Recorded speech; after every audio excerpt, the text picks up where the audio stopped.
എല്ലാവർക്കും അടുത്തൊരു വീഡിയോയിലോട്ട് സ്വാഗതം. Very big news for micro strategy. കഴിഞ്ഞ വീഡിയോയിൽ നമ്മൾ പ്രത്യേകം പറഞ്ഞിട്ടുണ്ടായിരുന്നു, ഈ ഒരു മാസം ഡിസംബറിൽ ഞാൻ ഏറ്റവും കൂടുതൽ വാച്ച് ചെയ്യാൻ പോകുന്ന ഒരു ഇമ്പോർട്ടൻറ്റ് ഇവൻ്റ് ആണ് മൈക്രോ സ്ട്രാറ്റജി എന്നുള്ളൊരു കമ്പനി നാസ്ഡാക്ക് ഇൻഡെക്സിൽ ആഡ് ചെയ്യുമോ ഇല്ലയോ എന്നുള്ളത് അല്ലേ. സോ ഇന്നലെ ഒഫീഷ്യലായിട്ടുള്ള കൺഫർമേഷൻ വന്നിരിക്കുകയാണ്, bitcoin proxy micro strategy to join the Nasdaq 100 and heavily traded QQQ ETF. അതായത് ഇനി മുതൽക്ക് US ഇൻവെസ്റ്റ് ചെയ്യുന്ന ഇൻഡെക്സ് ഫണ്ടുകളിലൂടെ ഇൻവെസ്റ്റ് ചെയ്യുന്ന നാസ്ഡാക്ക് എന്നുള്ളത് ഇൻഡെക്സിൽ US രണ്ടാമത്തെ ഏറ്റവും വലിയ ഇൻഡെക്സ് ആണ്, S&P 500 കഴിഞ്ഞാൽ. സോ ആ ഒരു ഇൻഡെക്സിനെ ട്രാക്ക് ചെയ്യുന്ന പാസീവായിട്ടുള്ള ഇൻവെസ്റ്റ്മെൻറ്റ് ഫണ്ടുകൾ, അത് ETF ആണെന്നുണ്ടെങ്കിലും മ്യൂച്വൽ ഫണ്ടുകളാണെന്നുണ്ടെങ്കിലും ഇതിലെല്ലാം ഇൻവെസ്റ്റ് ചെയ്യുന്ന ആളുകൾ ഓട്ടോമാറ്റിക്കലി ബൈ ഡിഫോൾട്ട് അവർ ഇഷ്ടപ്പെട്ടില്ലെങ്കിലും ഇഷ്ടപ്പെട്ടാലും ബിറ്റ്കോയിനിലോട്ടും ഇൻവെസ്റ്റ് ചെയ്യാണ്, അവരറിയാതെ തന്നെ. Okay, so bitcoin MicroStrategy എല്ലാവർക്കും അറിയാം, ഏറ്റവും കൂടുതൽ ബിറ്റ്കോയിൻ ഹോൾഡ് ചെയ്യുന്ന പബ്ലിക് ലിമിറ്റഡ് കമ്പനിയാണ്. ആ കമ്പനിയിലൂടെ ആ കമ്പനി QQQ എന്നുള്ള ഇത്തരത്തിലുള്ള ETF-കളിലോട്ടും മ്യൂച്വൽ ഫണ്ടിലോട്ടും ഒക്കെ ആഡ് ആവുന്നത് ഓടിയിട്ട് അതിൽ ഓൾറെഡി ഇൻവെസ്റ്റ് ചെയ്യുന്ന ആളുകളും അതിലോട്ട് ഇനി പുതുതായി ഇൻവെസ്റ്റ് ചെയ്യുന്ന ആളുകളും ഓട്ടോമാറ്റിക്കലി ബിറ്റ്കോയിനിൽ ഇൻവെസ്റ്റ് ചെയ്യുകയാണ്. ഇപ്പോൾ നമ്മൾ നോക്കുകയാണെന്നുണ്ടെങ്കിൽ ഈവൻ ഇതുവരെ മൈക്രോ സ്ട്രാറ്റജി റിസ്ക്കിയാണ്, ബിറ്റ്കോയിൻ റിസ്ക്കിയാണ് എന്ന് പറഞ്ഞ് നടന്നിരുന്ന ട്രഡീഷണൽ ഫൈനാൻഷ്യൽ മേഖലയിലുള്ള ആളുകളും ഇൻവെസ്റ്റ്മെൻറ്റ് അഡ്വൈസ് ആണ് എന്നുണ്ടെങ്കിലും ഇവരെല്ലാവരും ഇനി നാസ്ഡാക്ക് ഫണ്ടുകളിനെ റെക്കമെൻഡ് ചെയ്യുന്ന സമയത്ത് അവരറിയാതെ തന്നെ ബിറ്റ്കോയിനെയും പ്രൊമോട്ട് ചെയ്തുകൊണ്ടിരിക്കുകയാണ് എന്നുള്ളതാണ്. So bitcoin is winning, micro strategy is winning, we are all winning. So എങ്ങനെയാണ് ഇത് മൈക്രോ സ്ട്രാറ്റജിനെ പോസിറ്റീവായിട്ട് ബാധിക്കുന്നത് എന്നുള്ളതാണ് നമ്മൾ ഈ ഒരു വീഡിയോയിലൂടെ എക്സ്പ്ലെയിൻ ചെയ്യാൻ പോകുന്നത്. സോ നിങ്ങൾ മൈക്രോ സ്ട്രാറ്റജി എന്താണ് ചെയ്യുന്നത്, മൈക്രോ സ്ട്രാറ്റജി എങ്ങനെയാണ് ബിറ്റ്കോയിൻ വാങ്ങിക്കുന്നത്, എന്തൊക്കെ കാര്യങ്ങളാണ് അതിനെ അഫക്റ്റ് ചെയ്യുന്നത്, അത്തരത്തിലുള്ള കാര്യങ്ങൾ നമ്മൾ ഡീറ്റെയിൽ ആയിട്ട് മുന്നേ ഒരു വീഡിയോ ചെയ്തിട്ടുണ്ടായിരുന്നു.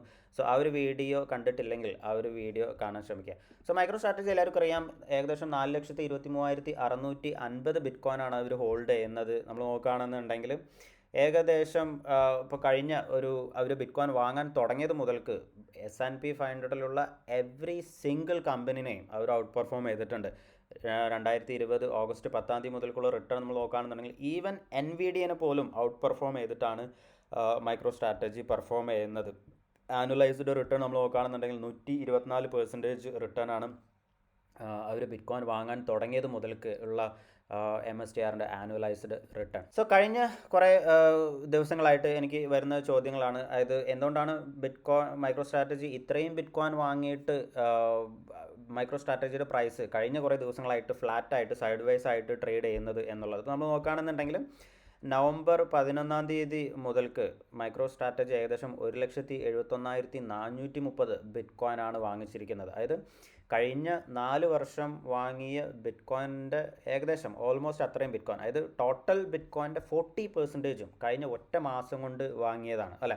അപ്പോൾ പല ആളുകളും ചോദിക്കുന്നുണ്ട്, എന്തുകൊണ്ടാണ് ഇത്രയും ബിറ്റ്കോയിൻ വാങ്ങിച്ചിട്ടും ഇത് മൈക്രോ സ്ട്രാറ്റജിയുടെ ഷെയറിൻ്റെ പ്രൈസ് കൂടാത്തത് എന്നുള്ളത്. അപ്പോൾ നമ്മൾ പല ആളുകളോടും പറഞ്ഞിട്ടുണ്ടായിരുന്നു, ഈ ഒരു വീഡിയോ കാണാൻ വേണ്ടിയിട്ട് ഈ ഒരു വീഡിയോയിൽ നമ്മൾ ഡീറ്റെയിൽ ആയിട്ട് പറയുന്നുണ്ട് അവർ എങ്ങനെയാണ് ബിറ്റ്കോയിൻ വാങ്ങിക്കുന്നത് എന്നുള്ളത്. സോ പല ആളുകളുടെയും ഒരു തെറ്റിദ്ധാരണയുണ്ട്, മൈക്രോ സ്ട്രാറ്റജി അവർ കംപ്ലീറ്റ് കടം വാങ്ങിയിട്ടാണ്, ഓവർ ലെവറേജ്ഡ് ആയിട്ടാണ് ബിറ്റ്കോയിൻ വാങ്ങുന്നത് എന്നുള്ളത്. പക്ഷേ അങ്ങനെയല്ല. കഴിഞ്ഞ ഒക്ടോബറിൽ ഓർ സെപ്റ്റംബറിൽ അവർ അനൗൺസ് ചെയ്ത പ്ലാനിൽ അവർ പറഞ്ഞിട്ടുണ്ടായിരുന്നു, അടുത്ത 2 വർഷം, അതായത് 2025-ഉം 2027-ലും അവർ ഏകദേശം $42 ബില്യൺ ക്യാപിറ്റലാണ് റേസ് ചെയ്യുന്നത്. ആ $42 ബില്യൺ $21 ബില്യൺ അവർ ഷെയർ വിറ്റിട്ടാണ്, മൈക്രോ സ്ട്രാറ്റജിയുടെ ഷെയർ വിറ്റിട്ടാണ് അവർ ബിറ്റ്കോയിൻ വാങ്ങിക്കുന്നത്. അതേപോലെ തന്നെ $21 ബില്യൺ അവർ കടം വാങ്ങിയിട്ട് ബോണ്ട് ഇഷ്യൂ ചെയ്തിട്ടാണ് വാങ്ങിക്കുന്നത്. സോ ഈ $21 ബില്യൺ മെജോറിറ്റി പൈസയും നമ്മൾ ഇവിടെ നോക്കുകയാണെന്നുണ്ടെങ്കിൽ നവംബർ 11 മുതൽക്ക് അവർ ഓൾറെഡി ബിറ്റ്കോയിൻ വാങ്ങിച്ചു കഴിഞ്ഞു. ഓക്കെ, അതായത് അവർ ഈ $21 billion worth of shares sell ചെയ്തിട്ട് മാർക്കറ്റിൽ ഡൈല്യൂട്ട് ചെയ്തിട്ട് ആ പ്രൊസീഡ്സ് പൈസ ഉപയോഗിച്ചിട്ടാണ് ഇത്രയും ബിറ്റ്കോയിൻ വാങ്ങിക്കുന്നത്. സോ നിങ്ങൾക്ക് ഇവിടെ ഈ ഇതിൻ്റെ അവരുടെ ബൈ പ്രൈസും അവർ എത്ര ഷെയറാണ് വിൽക്കുന്നത് എന്നുള്ള എല്ലാ കാര്യങ്ങളും നിങ്ങൾക്ക് ട്രാക്ക് ചെയ്യാൻ പറ്റും. ഈ ഒരു സെയിലർ ട്രാക്കറിൽ പോയി കഴിഞ്ഞാൽ ചെയ്യാൻ പറ്റും. ഓക്കെ, സോ നവംബർ 21 മുതൽക്ക് നിങ്ങളിവിടെ നോക്കുകയാണെന്നുണ്ടെങ്കിൽ 27,200 ബിറ്റ്കോയിൻ വാങ്ങിച്ച്, നവംബർ 18 51,780 ബിറ്റ്കോയിൻ വാങ്ങിച്ചു. സോ ഇതെല്ലാം ഇവർ ഷെയർ സെല്ല് ചെയ്തിട്ടാണ് വാങ്ങിക്കുന്നത്. So November 11 $2 billion share sell ചെയ്തിട്ടും അവർ 27,200 ബിറ്റ്കോയിൻ വാങ്ങിച്ചു. നവംബർ 18 4.6 ബില്യൺ ഷെയർ വിറ്റിട്ടാണ് 51,750 ബിറ്റ്കോയിൻ വാങ്ങിച്ചത്. സോ അങ്ങനെ ഇപ്പോൾ നിലവിൽ നമ്മൾ നവംബർ 11 മുതൽക്ക് ഡിസംബർ 9 വരെയുള്ള പർച്ചേസ് നോക്കുകയാണെന്നുണ്ടെങ്കിൽ $12.7 ബില്യൺ ഈ ഈക്വലൻ്റ് ഓഫ് ഷെയർസ് ആണ് അവർ മാർക്കറ്റിൽ ഡംപ് ചെയ്തിരിക്കുന്നത്. അപ്പോൾ ഇത്രയും വലിയ രീതിയിൽ മാസീവായിട്ട് അവർ തന്നെ ഷെയർ സെല്ല് ചെയ്യുമ്പോൾ ഓട്ടോമാറ്റിക്കലി അവരുടെ ഷെയറിൻ്റെ പ്രൈസ് മുകളിലോട്ട് പോകാൻ സ്ട്രഗിൾ ആവും. അതാണ് നമ്മളിവിടെ കാണുന്നത്, ഷെയർ ഒരു സൈഡ് വൈസ് ആയിട്ട് നിൽക്കുന്നത്. പക്ഷേ എന്നിട്ടും നമ്മൾ നോക്കുകയാണെന്നുണ്ടെങ്കിൽ നവംബർ 11 മൈക്രോ സ്ട്രാറ്റജിയുടെ ഷെയർ 297 ഓപ്പൺ എന്നുള്ളത്. ഇന്ന് നോക്കുകയാണെന്നുണ്ടെങ്കിൽ 408. അത് ഇത്രയും $1 ബില്യൺ ഷെയർ സെല്ല് ചെയ്തിട്ടും ഇപ്പോൾ നമ്മൾ നോക്കുകയാണെന്നുണ്ടെങ്കിൽ ഏകദേശം 36 മില്യൺ ഷെയർസാണ് അവർ സെല്ല് ചെയ്തത്. എന്നിട്ടും ഈ ഒരു ഷെയർ പ്രൈസ് വളരെ താഴോട്ട് പോയിട്ടില്ല എങ്കിൽ അത്രയും ഡിമാൻഡ് മൈക്രോ സ്ട്രാറ്റജിയുടെ കമ്പനിക്ക് ഉണ്ട് എന്നുള്ളതാണ് നമ്മൾ മനസ്സിലാക്കേണ്ടത്. ഓക്കെ, സോ നമ്മൾ നോക്കുകയാണെന്നുണ്ടെങ്കിൽ ഏകദേശം $21 ബില്യൺ ഈ ഒരു 21 ബില്യൺ പ്ലാനിൽ ഏകദേശം 60% അവർ ഓൾറെഡി യൂസ് ചെയ്ത് കഴിഞ്ഞു പറഞ്ഞു. ഇനി ബാക്കിയുള്ളത് at the money offering share sell ചെയ്യാനുള്ളത് $8.3 ബില്യൺ ഷെയറാണ് ഇനി സെല്ല് ചെയ്യാൻ പെൻഡിങ് ഉള്ളത്. അപ്പോൾ ഇനി എപ്പോൾ ഷെയർ വില കൂടാൻ സാധ്യതയുണ്ട്? ആസ് സൂൺ ആസ് ഈ $8.3 ബില്യൺ ഷെയറും അവർ സെല്ല് ചെയ്ത് കഴിഞ്ഞാൽ പിന്നെ അവർ കടം വാങ്ങിയിട്ടാണ് ബിറ്റ്കോയിൻ വാങ്ങിക്കുന്നത്.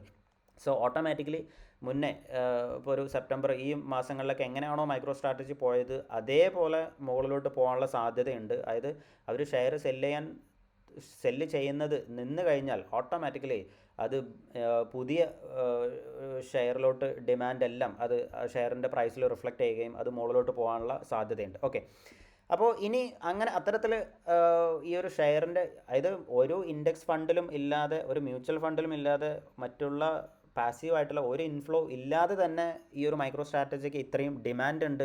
ഈ ഒരു ഷെയർ പ്രൈസ് ഇത്രയും മാസീവ് സെൽ ഓഫ് ഉണ്ടായിട്ട് പോലും ഇങ്ങനെ പിടിച്ച് നിൽക്കുന്നുണ്ട് അല്ലേ. അപ്പോൾ ഇനി ഷെയറിൽ ഇതിനേക്കാളും കൂടുതൽ ഡിമാൻഡ് വരാൻ പോകുന്ന ഒരു സംഭവമാണ് ഈ പറയുന്ന നാസ്ഡാക്കിൽ ഇൻക്ലൂഡ് ചെയ്തത്. സോ എന്താണ് നാസ്ഡാക്ക് എന്ന് പറയുന്നത് US-ലെ സെക്കൻഡ് ലാർജസ്റ്റ് ഇൻഡെക്സ് ആണ്. അതായത് US-ലെ വലിയ കമ്പനികളെ ട്രാക്ക് ചെയ്യുന്ന ഏറ്റവും വലിയ 100 കമ്പനികളുടെ ഒരു ഇൻഡെക്സ് ആണ് നാസ്ഡാക്ക്. ഇപ്പോൾ നമ്മൾ നോക്കുകയാണെന്നുണ്ടെങ്കിൽ നാസ്ഡാക്കിൽ ആപ്പിൾ ഉണ്ട്, NVIDIA ഉണ്ട്, മൈക്രോസോഫ്റ്റ് ഉണ്ട്. ഇത്തരത്തിൽ 100 കമ്പനികളുടെ ഒരു ഇൻഡെക്സ് ആണ്. ഇപ്പോൾ നമ്മൾ ഇന്ത്യയിൽ നോക്കുകയാണെന്നുണ്ടെങ്കിൽ ഇന്ത്യയിലത്തെ ഒരു മേജർ ഇൻഡെക്സ് ആണ് നിഫ്റ്റി, അതേപോലെ തന്നെ സെൻസെക്സ്. നിഫ്റ്റിയിൽ 50 കമ്പനികളാണുള്ളത്. ആ 50 കമ്പനികൾ ഇടയ്ക്കിടയ്ക്ക് അവരിങ്ങനെ മാറ്റും. അതായത് കമ്പനിയുടെ പെർഫോമൻസിനനുസരിച്ചും മാർക്കറ്റ് ക്യാപ്പിനനുസരിച്ചും എല്ലാം അതിങ്ങനെ മാറ്റിക്കൊണ്ടിരിക്കും. അതേപോലെ തന്നെയാണ് നാസ്ഡാക്കും. 100 കമ്പനികളാണ് ഇതിലുള്ളത്. ഇതിന് ഓരോന്നിനും പോർട്ട്ഫോളിയോ വെയിറ്റേജ് ഉണ്ട്. ഇപ്പോൾ നമ്മൾ നോക്കുകയാണെന്നുണ്ടെങ്കിൽ ആപ്പിളിനാണ് ഏറ്റവും കൂടുതൽ വെയിറ്റേജ് 8.76, NVIDIA 7.99. ഇങ്ങനെ നമ്മൾ നോക്കുകയാണെന്നുണ്ടെങ്കിൽ ഈ 100 കമ്പനികളിൽ ഇപ്പോൾ ഒരു 48th പൊസിഷനിലോട്ടൊക്കെ എത്തുമ്പോഴേക്കും 0.45% ഇൻഡെക്സിൽ വെയിറ്റ് ഉണ്ട്. അപ്പോൾ ഈ ഒരു ഫണ്ടിനെ ട്രാക്ക് ചെയ്യുന്ന ഫണ്ടുകൾ, അതായത് ഈ ഒരു ഫണ്ടിൽ പാസീവായിട്ട് ഇൻവെസ്റ്റ് ചെയ്യുന്ന ഒരുപാട് മ്യൂച്വൽ ഫണ്ടുകളും ഒരുപാട് ETF-കളും ഉണ്ട്. ഇപ്പോൾ ഉദാഹരണത്തിന് QQQ, അതേപോലെ തന്നെ മറ്റുള്ള ഒരുപാട് ഫണ്ടുകളുണ്ട്. അപ്പോൾ ഇത്തരത്തിലുള്ള എല്ലാ ഫണ്ടുകളും കളക്റ്റീവായിട്ട് ഇൻവെസ്റ്റ് ചെയ്യുന്നത് ഏകദേശം $451 ബില്യൺ എമൗണ്ടാണ്. അപ്പോൾ ബ്ലൂംബർഗിലുള്ള ആളുകൾ പറയുന്നത് അതായത് ഏകദേശം 0.47% വെയിറ്റ് ആണ് നാസ്ഡാക്കിൽ MSTRന് ഉണ്ടാവാൻ പോകുന്നത്. അതായത് 48ാമത്തെ പൊസിഷൻ. സോ 48ാമത്തെ പൊസിഷനിൽ ഇവിടെ വരുന്ന സമയത്ത് ഏകദേശം 0.47% അലോക്കേഷനാണ് ഉള്ളത്. അപ്പോൾ ഈ ഒരു ടോട്ടൽ ഫണ്ടിനെ ട്രാക്ക് ചെയ്യുന്ന ഇൻവെസ്റ്റ്മെൻറ്റ് ഫണ്ടുകളുടെ ടോട്ടൽ കളക്റ്റീവായിട്ടുള്ള അസറ്റ് അണ്ടർ മാനേജ്മെൻറ്റ് $451 ബില്യൺ ആണെന്നുണ്ടെങ്കിൽ അതിലെ ഏകദേശം $2.1 ബില്യൺ ഫ്രഷ് ഇൻഫ്ലോ, അതായത് ഈ ഫണ്ടുകളെല്ലാം ഈ ഇൻഡെക്സ് റീബാലൻസ് ചെയ്യുന്ന സമയത്ത് അതായത് ഫ്രഷ് ആയിട്ട് മൈക്രോ സ്ട്രാറ്റജിൻ്റെ ഷെയർ മാർക്കറ്റിൽ നിന്ന് പർച്ചേസ് ചെയ്യേണ്ട ആവശ്യം വരും. ഇത് മാൻഡേറ്ററി ആയിട്ട് അവർ ചെയ്യേണ്ട ഒരു കാര്യമാണ്. അപ്പോൾ ഓട്ടോമാറ്റിക്കലി 2.1 ബില്യൻ്റെ പാസീവായിട്ടുള്ള ഒരു ഫ്രഷ് ആയിട്ടുള്ള ഒരു ഡിമാൻഡ് മൈക്രോ സ്ട്രാറ്റജിയിലോട്ട് വരുന്ന സമയത്ത് മൈക്രോ സ്ട്രാറ്റജിൻ്റെ ഷെയറിൻ്റെ പ്രൈസ് വീണ്ടും കൂടാനാണ് സാധ്യത. അതാണ് ഇതിൻ്റെ മേജർ ആയിട്ടുള്ള ഒരു പോസിറ്റീവായിട്ടുള്ള ഒരു ഇമ്പാക്റ്റ് എന്ന് പറയുന്നത്. സോ എങ്ങനെയാണിത് മൈക്രോ സ്ട്രാറ്റജിനെ വീണ്ടും പുതിയ ബിറ്റ്കോയിൻ വാങ്ങാൻ ഹെൽപ്പ് ചെയ്യുന്നത് എന്ന് നമ്മൾ നോക്കുകയാണെന്നുണ്ടെങ്കിൽ, സോ നാസ്ഡാക്കിൽ ഇൻക്ലൂഡ് ചെയ്യുന്നതോട് കൂടിയിട്ട് മൈക്രോ സ്ട്രാറ്റജിയുടെ എക്സിസ്റ്റിംഗ് ഡിമാൻഡ്, അത് നമ്മൾ പറഞ്ഞു ഓൾറെഡി മൈക്രോ സ്ട്രാറ്റജിക്ക് ഒരുപാട് ഡിമാൻഡ് ഉണ്ട്, ആളുകൾ വാങ്ങിക്കുന്നുണ്ട്. ബിറ്റ്കോയിനിൽ ഇൻവെസ്റ്റ് ചെയ്യുന്ന ആളുകൾ ഓട്ടോമാറ്റിക്കലി ഇത് വാങ്ങിക്കുന്നുണ്ട് ബിറ്റ്കോയിനെക്കാളും ഔട്ട് പെർഫോം ചെയ്യാൻ വേണ്ടിയിട്ട്. അതേപോലെ തന്നെ വേറെയും ഒരുപാട് ഇൻവെസ്റ്റ്മെൻറ്റ് കമ്പനികൾ ഇത് വാങ്ങുന്നുണ്ട്.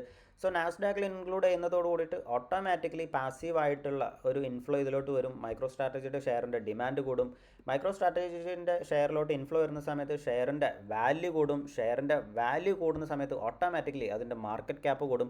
മാർക്കറ്റ് ക്യാപ്പ് കൂടുന്ന സമയത്ത് ഈ ഒരു ഇൻഡെക്സിൽ ഈ ഒരു ഇപ്പോൾ 48ാമത്തെ പൊസിഷൻ ആണെന്നുണ്ടെങ്കിൽ ഇത് കൂടി വരും. ഓക്കെ, ഇനിയിപ്പോൾ ഒരു 1% ആണ് എന്നുണ്ടെങ്കിൽ ഇപ്പോൾ ഒരു ഓരോ മാസം കൂടുമ്പോൾ ഒക്കെ ഈ ഒരു ഇൻഡെക്സ് റീബാലൻസ് ചെയ്യാറുണ്ട്. ഓരോ മാസം അല്ലെങ്കിൽ 3 മന്ത് കൂടുമ്പോഴൊക്കെയാണ് ഈ ഒരു ഇൻഡെക്സ് റീബാലൻസ് ചെയ്യാനുള്ളത്.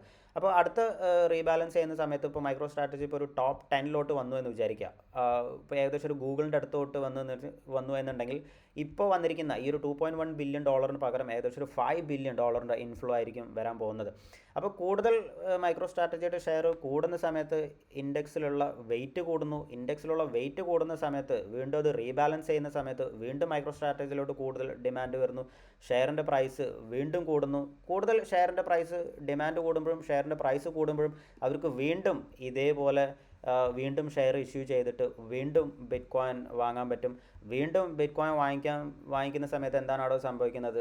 ബിറ്റ് കോയിൻ്റെ ഡിമാൻഡ് കൂടുകയാണ്, ബിറ്റ് കോയിൻ്റെ വാല്യൂ കൂടുകയാണ്. സോ ബിറ്റ് കോയിൻ്റെ വാല്യൂ കൂടുന്ന സമയത്ത് അവർ ഓൾറെഡി വാങ്ങി വെച്ചിരിക്കുന്ന അവരുടെ ബാലൻസ് ഷീറ്റിലുള്ള ബിറ്റ് കോയിൻ്റെ വാല്യൂ നെറ്റ് വർത്ത് കൂടും. ഓട്ടോമാറ്റിക്കലി അത് മൈക്രോ സ്ട്രാറ്റജിൻ്റെ ബാലൻസ് ഷീറ്റ് ഭയങ്കര വീണ്ടും സ്ട്രെങ്ത് ആവും.